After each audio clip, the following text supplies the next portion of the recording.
Hi, my name's John Dick, and in this development blog video, we'll cover 4 different skill sets: stealth, camouflage, awareness, and tactics. These skills dynamically change depending on external influences or choices you make with your character during game time. Before we start with the scat video, we'd like to say something about the unfair advantage of third-person perspective over first-person perspective. In the current video, we've recreated the worst-case scenario that players can experience in all third-person shooting games today.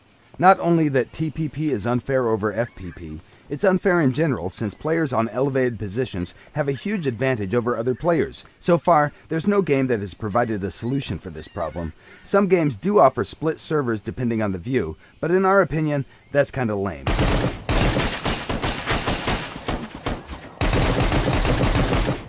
So, what exactly did we do to make things better?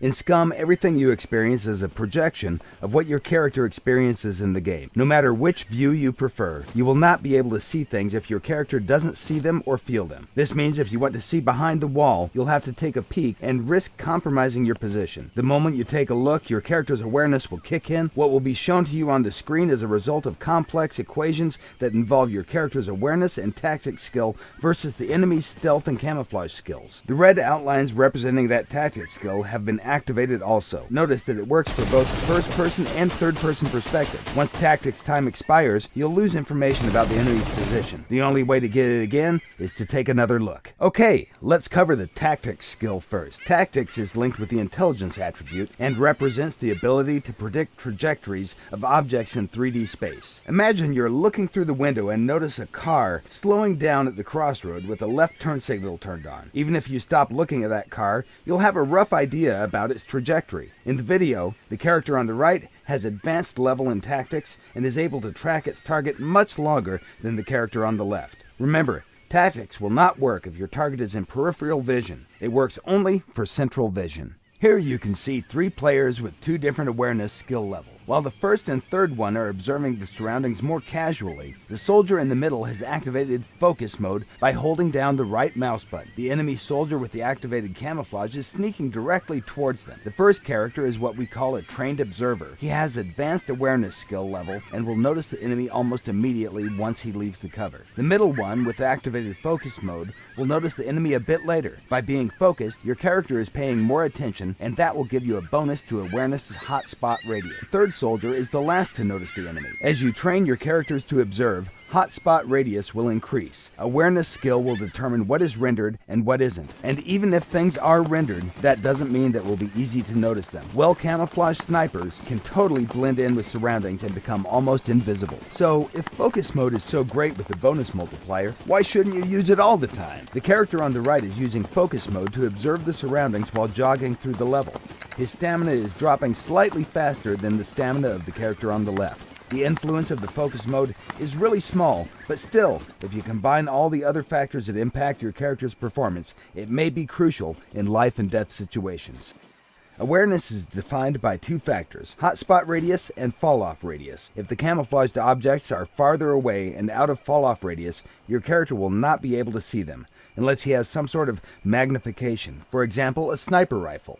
All magnifying devices automatically add bonuses to hotspot and fall-off, making it easier for you to notice things at higher distances. Looking through the scope also automatically activates the focus mode. Awareness is not only useful in combat situations, it also provides you with benefits when you're searching for useful items like food or gear. If you use focus mode, awareness will highlight the items within your spot radius. This will help you to see them from a distance, which is especially useful for smaller items. Characters with low awareness skill will have to come closer to detect the same items. During the nighttime, awareness spot radius is significantly reduced.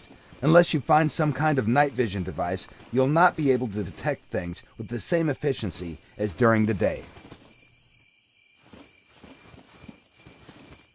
A higher level of awareness will give you some additional benefits, such as the ability to detect imminent dangers. It won't work 100% of the time, but when you get notified, be sure to react swiftly, or you may lose your life.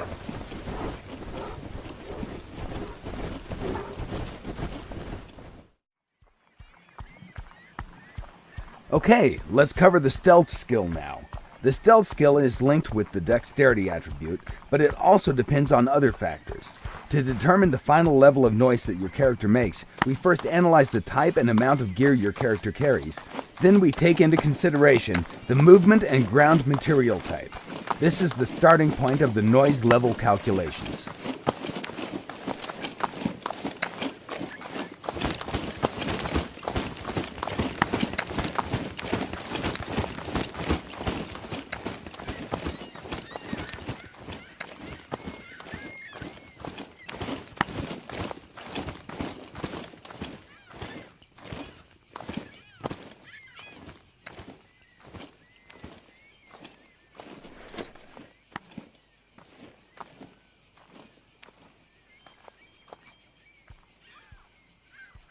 The next step is to factor in the overall weight of the character. Again, this system is fully dynamic, and it's linked directly with the character's metabolism. All things that influence body mass are taken into consideration, like fluid or food intake, for example.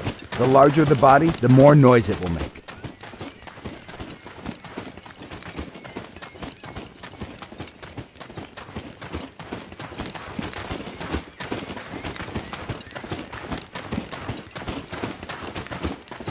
Finally, the last thing taken into consideration is actual stealth skill level.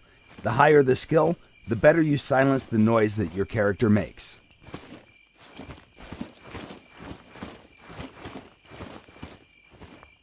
Modern gaming engines have many limitations.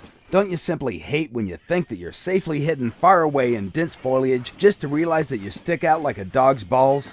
In SCUM, our methods allow players to be equally competitive regardless of the graphical settings they use to play the game.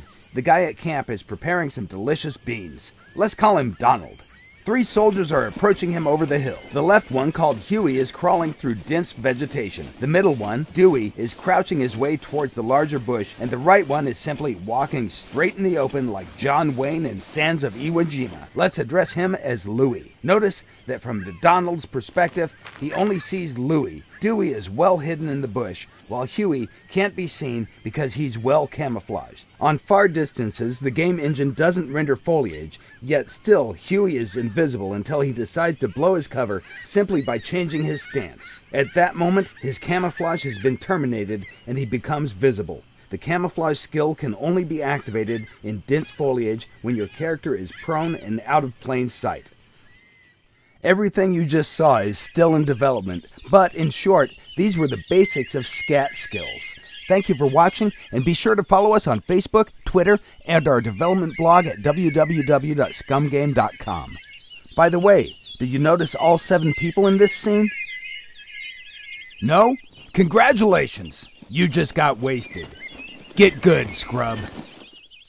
Don't forget to check out our other SCUM videos for more features and general badassery. We'll see you next time.